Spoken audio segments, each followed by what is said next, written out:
Espainia zabalkunde garaian bizitzen ari den lurraldeari zegokiola. 1512ko uztaile hartan, haien armada Nafarroaren bihotza ibaitu zuten mende batzuk lehenako bere mendebaldeko lurraldeekin egin zuten bezala. Gertakari horien ondorioz, herri oso batek galduko zuen bere subiranotasuna. Nafarroa herri askea zen, herri txikia, baina Pirinioetako bi aldeetan estrategikotik kokatu da. Gaztela eta bere edatzen nahia sortu baino askoz lehenago zegoena. 9. mendean lurralde horretako bizilagunek bere estatalitatearen hazia ezagutu zuten Iruñeko Erresumaren egitura politiko-instituzionala, gero Nafarroako erresuma izango zena. Espainiar Armada Albako dukearen agintepean suetara sartu zen eta Luis Correa bidezatako konkistaren gaineko historian Bialba koronelaren hitzetan jarrita da armada inbaditzaileak erabili zuen basanikerian. Herriak erraziren, ehunka nafarrek alde egin zuten, emakumea bortxatu zituzten, ondasunak konfiskatu zituzten, erbesteratzeak izan ziren ejekuzioak. Gazteluak suntsitu ziren, Nafarrentzat bakarrik izan zitezkeen karguetan espainola sartu ziren. Herriek okupazio armadaren gastuak ordaintzen zituzten, gerra gastuan bailiran. Okupazio militarrak egun iraun zuen eta gaur arte luzatu da. Hala ere, mende luze hartan, gaztelarren kontrako konspirazioak ere izan ziren, Nafarrak ziren, hemengo jendean, nahiz eta errege horreek euren lurralden aurkako erreboltariak egiten zieten. Konkista eta ondorengo garaia gogorra izan zen, kezka handikoa eta ez baketsua. Honek, kontraesanean jartzen du, berdinen arteko hitzarmena izan zela dioen bertsioa. Bategite zoriontsua, asmotxarreko interpretazio historikoa da azken batean, egungo Nafarroaren egoera legezkotzat eman nahi behitu. Hori da zuzen, gaurko hainbat instituzio ofizialen jarrera zein data hori ospatu nahi duten, gaurko ustezko oparotasunean zein geroko zoriontasunean iturburu gisa. Okupazioari resistentzia etengabekoa izan zen, egintaldi gogongarriak izan ziren, amaiur defendatu zutenean kasu.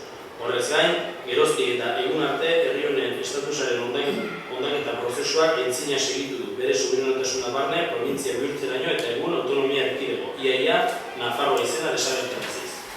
Gaur, Nafarroa, Espainiara libreki bildu zela dioen faltsukeriaren aitzinean, 2012an Espainia Nafarroa garaia konkistatzen hasi zela 5 urte beteko direla gogora ekarri nahi dugu. Data hura, hiltzarri izan zen gure estatalitatea indarrez ondarazteko. Gure mendetako ibilbidea erakutsi nahi dugu eta kendu ziguten hura berreskuratzeko eskubidea dugula garbi adierazi. Burujabetza galdu izana gure herriarentzat galbidea izan da.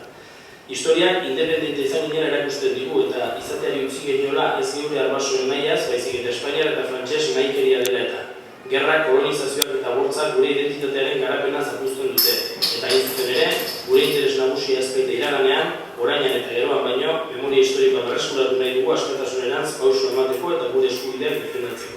1512 hartatik ia 5 urte joan dira, baina Nafarroa bizirik da eta gorkotasun osoz, honako eskaera luzatzen dugu.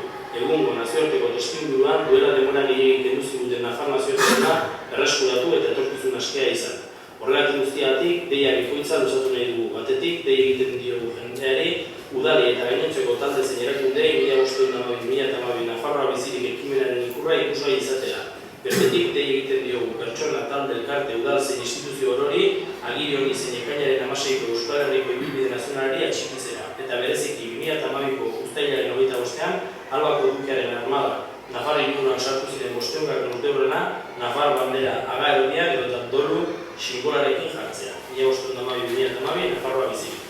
Hau da, udalerrietan aurkeztu den agiria eta honekin lotuta mozioaren Nafarroa bizirik taldeak aurkeztu den mozioaren proposamena. Bateko, Ordiziako udalak duela 5 urte Nafarroaren, hau da, gure estatuaren independentzia defendatu zuten agure eta hori egin nahi die. Hortaz, duela 5 mende Tuteran, Lizarran, Burdi, Donibane Garazi, Garruzen, Noainen eta beste anitz lekutan gure askatasunaren sugarroa besteko borrokatu zirenak omendu nahi ditu eta Euskaldun guztion Nafarroa bizirik dela aldaketatzen du. Eta bigarren puntua, udalonekoak egiten du 1512-2012 egiriarekin, zein 1512ko konkistaren 5. mende horrena gorazteko abiatuko diren ekimenikin. Bere haren arabera, laguntza askeniko dira.